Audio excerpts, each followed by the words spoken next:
تو آج ہم مشاورت بھی کریں گے اور جو رہنمائی امیر جماعت نے فراہم کی ہے اور مزید کریں گے، اس کے مطابق ہم اپنے معاملات کو آگے بڑھائیں گے۔ سر دست جو چیز طے ہے وہ یہ ہے کہ جتنا مینڈیٹ ہمیں ملا ہے ہم اس کا تحفظ کریں۔ یہ ہمارے ان عوام کا حق ہے جنہوں نے ہمیں ووٹ دیا ہے کہ ہم اپنے مینڈیٹ کا جو جائز مینڈیٹ ہے اس کا تحفظ کریں۔ اس کے لیے ہم الیکشن کمیشن میں بھی ہمارے کیسز موجود ہیں، کچھ مزید کیسز ہم نے الیکشن کمیشن میں بھیجے ہیں، اور اسی طرح سیکنڈ سٹیپ یہ جو ہم نے اپنی ذمہ داری لی ہے وہ یہ ہے کہ ہم ایک اتفاق رائے پیدا کر لیں اور تمام سیاسی جماعتوں کے درمیان جو کراچی کی سٹیک ہولڈر پارٹیاں ہیں وہ اتفاق رائے سے اس پورے پروسیس کو اگر قبول کر لیں اور جماعت اسلامی کا میئر بنے اور سب کو ہم ساتھ لے کر چلیں، تو اس کے نتیجے میں کراچی شہر کی بہتری ہے، اور کراچی اگر ترقی کرتا ہے تو سندھ ترقی کرتا ہے، اور اسی طرح پاکستان کی ترقی بھی کراچی کی ترقی پر بہت زیادہ منحصر ہے۔ اس لیے ہم یہ سمجھتے ہیں کہ اس وقت سیاست سے زیادہ اہل کراچی کا جو حال اس وقت ہے 3.5 کروڑ لوگوں کا، وہ ہمارے پیش نظر ہے۔ سیاسی عمل جاری رہتا ہے، جد و جہد ہوتی رہتی ہے، پارٹیاں اپنی اپنی پالیٹکس کرتی ہیں، لیکن اس وقت سر دست ہم یہ چاہتے ہیں کہ کاش ہم اس میں کامیاب ہو جائیں۔ ہم اس کی جد و جہد کر رہے ہیں، سارے اختلافات کے باوجود کراچی کی ڈیولپمنٹ کے ایجنڈے پر سب لوگ اکٹھے ہو جائیں، اور چونکہ میئر تو جماعت اسلامی کا ہی بننا ہے، تو جماعت اسلامی یہ چاہتی ہے کہ پھر وہ تفریق نہ پیدا ہو بلکہ سب مل کر اس ایجنڈے پر متفق ہوں۔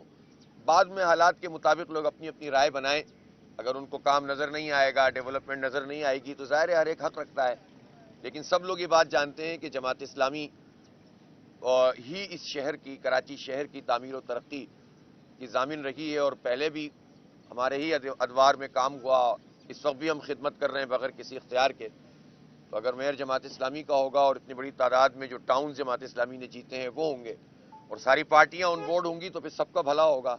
شہر کا بھلا ہوگا، ملک کا بھلا ہوگا۔ اچھا یہ بتائیں کہ آپ کہہ رہے ہیں کہ میئر جو سا ہے جماعت اسلامی کا ہوگا، لیکن بلاول بھٹو نے کہا تھا کہ 15 جولائی کو الیکشن ہونے کے بعد میئر جیالہ ہوگا، تو آپ کس طرح بڑے وثوق سے کہہ رہے ہیں کہ ہمارا میئر ہوگا؟ جو سی پیپلز پارٹی ہے وہ کہہ رہی ہے کہ سندھ میں اور پورے کراچی میں ہم نے زیادہ سیٹیں لی ہیں، تو پھر یہ کس طرح معاملات حل ہوں گے کہ اسی طرح لڑائی ہوتی رہے گی؟ نہیں، ابھی تو خیر مرحلہ کافی باقی ہے، اور دیکھیں کلیم تو ہر پارٹی پہلے کرتی ہے نا الیکشن سے پہلے، لیکن کچھ حقائق بھی تو ہوتے ہیں، زمینی حقیقتیں ہوتی ہیں۔ تو جو ووٹ پڑے ہیں، تمام تر دھاندلی کے عمل اور آروز الیکشن کے باوجود جتنے ووٹ ہم بچانے میں کامیاب ہو گئے ہیں اس کی تعداد بھی دیکھ لیں تو پتہ چل جائے گا کہ وہ کسی بھی پارٹی کے مقابلے میں دگنی تعداد ہے۔ اچھا آپ نے تو کہا اس لیے مینڈیٹ تو ہمیں ملا ہے اور سیٹس بھی زیادہ ملی ہیں، سب کے باوجود جو میں نے عرض کیا، تو اب تو ہو چکا ہے نا، بنے گا والی بات تو پہلے تھی نا۔ اب تو جماعت اسلامی نمبر 1 پارٹی کے طور پر موجود ہے، جن سیٹوں پہ تنازع آئے وہ الیکشن کمیشن نے اپنے پاس لے لی ہیں، اور وہ تنازع نہیں تھا بلکہ سیدھی سیدھی بات ہے، ووٹ ملے ہوئے ہیں، وہ نتیجہ بدل دیا ہے، 6 سیٹیں وہ ہو جائیں گی۔ اس کے علاوہ جو ریکاؤنٹنگ میں سیٹوں پر ناجائز طریقے سے لیا گیا تھا وہ بھی الیکشن کمیشن میں ہم نے بھیج دیا ہے، اور اب جتنی بھی ریکاؤنٹنگ ہے، ہم ریکاؤنٹنگ تو سے نہیں بھاگتے، کروائیں آپ جتنی چاہتے ہیں لیکن سب الیکشن کمیشن میں کروائیں، یہ ہمارا مطالبہ تھا۔ اس پر کسی حد تک جو ہے بات آگے بڑھی ہے، تو میرے خیال ہے بہت ہی واضح طور پر چیزیں سامنے آ جائیں گی، اور جو بات میں کہہ رہا ہوں اس میں کراچی کا بچہ بھی یہ جانتا ہے، آپ گھوم پھر کے جائیں دیکھیں، ہر کوئی یہ کہے گا کہ جماعت اسلامی کو ہی مینڈیٹ ملا ہے۔ اچھا اتنا پہلے آپ نے بات کی حلقہ بندیوں کی، پھر مردم شماری کی، دونوں چیزیں نہیں ہوئی ہیں۔ پیپلز پارٹی کے ساتھ آپ نے بیٹھے ٹیبل پہ اور ان کے ساتھ مذاکرات کیے، کیا وہ اپنے اس مذاکرات سے مکر گئے ہیں اور کیا وہ آپ کے مطالبات پورے نہیں کریں گے؟ کون پھر سے آپ نے مذاکرات ابھی جو ہوئے تھے؟ ابھی جو مذاکرات ہوئے تھے، دوسری آپ نے تحریک انصاف کے ساتھ بیٹھے، آپ نے 4 رکنی ایک کمیٹی بھی بنا دی، کیا سمجھتے ہیں جماعت اسلامی پیپلز پارٹی کے ساتھ بیٹھے گی، پیپلز پارٹی وفا کرے گی، اور کیا آپ سمجھتے ہیں کہ جو تحریک انصاف ہے اس سے مل کر آپ جماعت بنائیں گے، میئر بنائیں گے؟ جی ان سے بھی ملا ہوں۔ دیکھیں میں نے تو آپ سے عرض کیا، ابھی یہ پہلا مرحلہ یہ نہیں ہے کہ کس کے ساتھ مل کر حکومت بنائی جائے، پہلا مرحلہ یہ ہے کہ مینڈیٹ کا تحفظ ہو۔ جب سی ایم صاحب نے فون کیا تو میں نے ان سے یہی عرض کیا تھا، انہوں نے کہا ہم ساتھ مل کر چلنا چاہتے ہیں، میں نے کہا ساتھ مل کر تو اس وقت چلیں گے نا جب آپ ہمارے مینڈیٹ کو تسلیم کریں گے، تو انہوں نے کہا نہیں ہم تو کسی کا بھی جائز مینڈیٹ، ہم نے کہا ہم آپ کا مینڈیٹ مانتے ہیں، اب جو بھی ہے وہ ہو گیا، لیکن آپ ہمارا مینڈیٹ تسلیم تو کریں۔ تو انہوں نے پھر اپنے لوگوں کو بھیجا اور ہم نے صرف ایک ہی پوائنٹ پر بات کی، یہ بات ہی نہیں کی کہ آئندہ کیا ہوگا، ہم نے کہا پہلے تو آپ نتیجہ ٹھیک کریں، اور جو ریکاؤنٹنگ کے نام پر آپ ایک ایک کر کے سیٹیں چھینتے جا رہے ہیں، یہ نہ کریں۔ تو اس پر انہوں نے پھر اپنے لوگوں سے کہا کہ یہ ریکاؤنٹنگ جو ہے وہ اس وقت آپ لوگ اپنی درخواستیں واپس لے لیں۔ ہمیں ریکاؤنٹنگ پہ بھی اعتراض نہیں ہے، لیکن یہ ریکاؤنٹنگ ہونی چاہیے الیکشن کمیشن کے آفس میں۔ تو اسی طرح پاکستان تحریک انصاف کے دوستوں سے میں ملا تھا جا کے، اور میں نے ان سے یہی بات کی تھی۔ ان کو بھی ظاہر شکایت ہے کہ ان کی سیٹیں بھی جو ہیں گئی ہیں، اور ہمیں بھی شکایت ہے۔ تو ہم نے کہا کیوں نہ ہم ایک ایسی کمیٹی بنا دیں۔ انہوں نے بھی تجویز کیا، ہم نے بھی اس کو کیا۔ ہم نے 2 لوگوں کو مشتمل 4 رکنی یہ کمیٹی بنا دی ہے، اور چونکہ ان کا کہنا تھا کہ 43 سیٹس ایسی ہیں ان کی کہ جن کی تمام چیزیں موجود ہیں، تو ہم نے کہا ٹھیک ہے، آپ ادارہ نور حق میں لے آئیے، کہیں بھی لے آئیے، تو ہم ایکسچینج آف نوٹس کر لیں گے۔ تو اب یہ پروسیس جاری ہے۔ مجھے امید ہے کہ ان کی جتنی بھی 43 سیٹیں اگر وہ کلیم کر رہے ہیں، تو اس کے تمام فارم 11 ان کے پاس اگر موجود ہوں گے تو ان کا بھی بھلا ہوگا، اور جو ہماری چیزیں ہیں ہم ان سے شیئر کر لیں گے، ان کی چیزیں ہم سے شیئر ہو جائیں گی، تو دونوں پارٹیوں کا بھلا ہوگا۔ اور اس میں کسی پارٹی کو فیور دینے کی بات نہیں ہے، یہ کراچی کے لوگوں کا مینڈیٹ ہوگا۔ اگر ان کا کلیم کے مطابق ایسا ہے، نہیں ہوگا تو بھی پتہ چل جائے گا ہمیں کہ کس کے پاس کیا ہے۔ اب سب کراچی جو ہے وہ جیسے بھی آپ بتا رہے تھے 3.5 کروڑ کی آبادی ہے، 2.5 گنا کو مسائل کا شکار ہے، کرائم وہ بھی لامحدود، مسائل، سڑکیں ٹوٹی پھوٹی۔ آپ میئر کی حیثیت سے وہاں پر اب آ رہے ہیں، تو مجھے یہ بتائیے گا کہ سندھ میں حکومت پیپلز پارٹی، آپ کراچی کے میئر، کس طرح آپ اس صورتحال میں کیا پلان لے کے آ رہے ہیں، کیا منصوبہ لے کے آ رہے ہیں کراچی کے شہریوں کو تحفظ اور ان کے مسائل کے حل کے لیے؟ ظاہر سی بات ہے کہ اگر کراچی کے لوگوں نے ہمیں مینڈیٹ دیا ہے تو ہم اپنے اس مینڈیٹ کے ساتھ اللہ کی مدد سے کام شروع کریں گے انشاءاللہ تعالی۔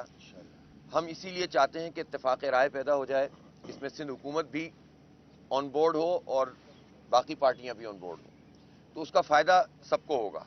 اور اگر ہم یہ کنفرنٹریشن کی سیاست کریں گے پارٹیاں کہ میں اس کے ساتھ نہیں بیٹھ سکتا، میں اس کے ساتھ نہیں بیٹھ سکتا، تو اس کے نتیجے میں سفر کرے گا شہر کراچی۔ تو پہلا ایجنڈا تو ہمارا یہ ہے۔ دوسرا ہمارا یہ ایجنڈا ہے کہ اگر بالفرض خدا نہ خواستہ یہ سب چیز نہیں ہو سکی، تو اگر کوئی یہ سمجھتا ہے کہ پیپلز پارٹی کے پاس چونکہ وہ فنڈز ہیں اور حکومت ہے تو صرف اسی لیے ان کی ہر بات مان کر ہمیں جھک جانا چاہیے، تو میں یہ سمجھتا ہوں کہ یہ انتہائی خلاف جمہوریت بات ہے۔ اور اگر ہمیں لوگوں نے مینڈیٹ دیا ہے تو یہ ہمارا حق ہے، کراچی کے عوام کا حق ہے کہ سندھ حکومت کے پاس جو اختیار ہے اور جو پیسہ ہے وہ ان کا ذات کا نہیں ہے،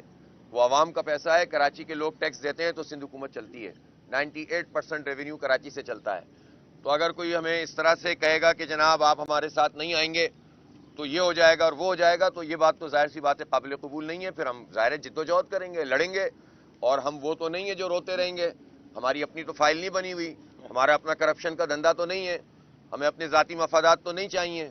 ہمارے تو ذاتی غرض بھی نہیں ہے، ہمیں نہ پارٹی کی غرض ہے، ہم تو عوام کے لیے لڑیں گے، تو ہمیں تو روکنا کسی کے بس میں ہوگا بھی نہیں۔ آپ سب یہ بتائیں کہ ملکی لیول پہ جو حالات ہیں، آپ تو میئر کی سیٹ کا کہہ رہے ہیں، ملکی حالات پہ بھی صوبائی اسمبلیوں میں، قومی اسمبلیوں میں یہ حالات اتنے پیچیدہ ہو گئے ہیں، آپ سمجھتے ہیں کہ ان حالات میں کیا قومی الیکشن ہوں گے، یا کوئی بیرونی قوت آئے گی، یا مارشل لا لگنے کا کوئی خطرہ ہے؟ یہ بات تو آج مجلس عاملہ کے اجلاس میں تفصیل سے تبادلہ خیال ہوگا۔ میں تو ابھی پچھلے دنوں زیادہ تر فوکس کراچی پہ ہی رکھ کر کام کر رہا ہوں، اور میں یہ سمجھتا ہوں کہ دیکھیں جس طرح کے پی میں پی ٹی آئی نے اور وہاں جو پی ڈی ایم ہے اس نے بیٹھ کر مذاکرات کر کے ایک حل نکالا نا، جو وقتی طور پر ایک مسئلہ پیدا ہوا تھا اور انہوں نے حکومت بنانے کی طرف پیش رفت کی ہے، تو اس طرح سب لوگوں کو اور سب پارٹیوں کو اتنی ٹالرنس ضرور پیدا کرنی چاہیے کہ اگر کسی مسئلے کا حل نکالنا ہے تو مذاکرات بھی کریں، بیٹھ کر بات چیت بھی کریں، اختلاف بھی کریں اور زوردار اختلاف کریں، لیکن لڑائی جھگڑا کرنا، گالم گلوچ کرنا، دشمنیاں کرنا، نفرتیں پیدا کرنا، عوام میں ایسی پولرائزیشن جس میں انسان کا ذہن معاف ہو جائے، وہ صرف یہ دیکھے کہ میرا بندہ کیا کہہ رہا ہے، تو اس سے خراب چیز کوئی جمہوری عمل میں یا انسانی معاشرے میں ہو نہیں سکتی۔ تو ہماری تو خواہش یہ ہے کہ تمام تر اصولی اختلاف، نظریاتی اختلاف، سیاسی اختلاف اور پارٹیوں کے اختلاف اور اپنے حقوق کی لڑائی اور جد و جہد میں سختی کے باوجود یہ سلیقہ سب کو آنا چاہیے کہ بیٹھ کر بات کر سکیں اور مسئلے کو آگے لے کر چل سکیں۔ ہمارا ملک بھی اب اس کا متحمل نہیں ہو سکتا کہ یہ گالم گلوچ، یہ نفرت، یہ لڑائی اس نہج پہ پہنچ جائے کہ کوئی کچھ کرنے کے قابل ہی نہ رہ سکے۔ آپ سب یہ بتائیں، کراچی کی سڑکیں ٹوٹی ہوئی ہیں، پانی مافیا وہاں پر موجود ہے، کس طرح آپ لڑیں گے؟ کیا آپ کے پاس پلان ہے؟ اور دوسرا، سراج الحق صاحب اکثر یہ کہتے ہیں کہ پی ڈی ایم کی جماعت ہو یا پی ٹی آئی، یہ سب چور ڈکیٹ ڈاکو ہیں، ہم ان سے بات نہیں کریں گے۔ آپ پھر کیسے بات کریں گے؟ نہیں، یہ ہم نے کبھی بھی نہیں کہا ہم کسی سے بات نہیں کریں گے۔ بات تو کوئی اگر جہاز کو اغوا کر لیتا ہے، ہائی جیکر ہوتا ہے، ہائی جیکر سے بھی کرنی پڑتی ہے، تو بات چیت تو سبھی سے کرنی پڑتی ہے، لیکن اپنے اصولوں پہ قائم رہنا پڑتا ہے، اپنی خدمت کے کام سے دستبردار نہیں ہونا ہوتا، اپنے آپ کو موجود رکھنا ہوتا ہے۔ آپ دیکھتے ہیں نا کہ ہم سندھ حکومت کی جتنی چیزیں ہیں اس کے خلاف لڑتے ہیں، دھرنے دیتے ہیں، احتجاج کرتے ہیں، لیکن بات چیت بھی کرتے ہیں نا۔ اسی طرح سے بات چیت کا عمل تو کبھی بھی نہیں رکتا، لیکن ہم یہ سمجھتے ہیں کہ بنیادی طور پر بات یہ ہے کہ عوام کو سوچنا چاہیے کہ 75 سال کے اس عرصے میں جتنے تجربات انہوں نے کیے ہیں، اس تجربات کے نتیجے میں ان کو ملا کیا، اور ان کے پاس اگر کوئی ایسی چوائس موجود ہے کہ ایک دیانتدار ٹیم بھی موجود ہے، باصلاحیت بھی ہے، باکردار بھی ہے، آگے کا ویژن بھی رکھتی ہے، تو پوری قوم کو ہی چاہیے کہ اس کی طرف آئے۔ تو ظاہر ہے ایک علیحدہ بات ہے، تو کراچی کے تناظر میں تو میں نے جو بات تھی وہ آپ کے سامنے رکھ دی۔ حافظ صاحب، یہ الیکشن ایئر ہے اور ظاہری بات اگر آپ میئر بنتے ہیں اور آپ پاور میں آتے ہیں، اس کے بعد اس ایٹ اسٹیک جو لوگ ہیں جو آپ سے رابطہ کر رہے ہیں، ڈیفینیٹلی آپ ہی ان کے سہولت کار بنیں گے، تو یہ ضروری ہے یہ جاننا کہ کون سی گورنمنٹ کا ہمیں ساتھ دینا چاہیے، یہ کون سے لوگ ہیں جو ہمارے ساتھ صحیح چلیں گے؟ دیکھیں میرے بھائی، میں نے بار بار عرض کیا ہے، پہلا مرحلہ مینڈیٹ کا تحفظ ہے، نتیجہ ٹھیک کر لیں۔ دوسرا مرحلہ کنسنسس پیدا کرنا ہے، اتفاق رائے۔ اگر یہ دو چیزیں ہو گئیں تو یہ سوال ہی آپ کا ختم ہو جائے گا، میرا بھی سوال ختم ہو جائے گا۔ اگر یہ نہیں ہوگا تو ابھی ضمنی انتخاب باقی ہے، جہاں 11-10 سیٹوں پہ وہاں پر، اس کے بعد ریزرو سیٹ سے باقی ہیں۔ ضمنی انتخاب اور ریزرو سیٹ کے بعد جو الیکٹورل کالج بنے گا، جو ہاؤس بنے گا، اس میں پھر فیصلہ ہوگا۔ اس میں بھی ہماری یہی خواہش ہوگی کہ اتفاق رائے پیدا ہو جائے۔ نہیں ہوگا تو پھر ظاہر ہے ہمارے فورمز ہیں وہ فیصلہ کریں گے۔ بہت شکریہ جناب، تھینک یو۔